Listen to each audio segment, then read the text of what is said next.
উনি Persian poet, ইরানি একজন কবি।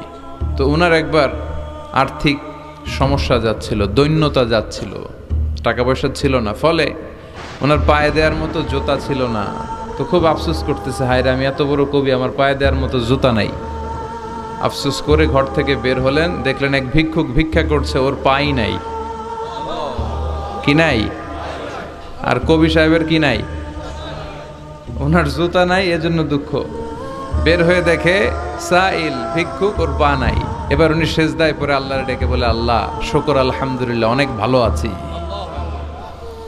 শুকর আলহামদুলিল্লাহ, বেশ ভালো আছি, অনেক সুখে আছি। এজন্য সুখ হচ্ছে আলহামদুলিল্লাহর ভিতরে। সুখ আছে কিসের ভিতরে? যে কোনো পরিস্থিতিতে আমরা থাকি না কেন, বিপদে আপদে, সকালে বিকালে, শীতকালে গ্রীষ্মকালে, আমরা কি পড়ব? আলহামদুলিল্লাহ।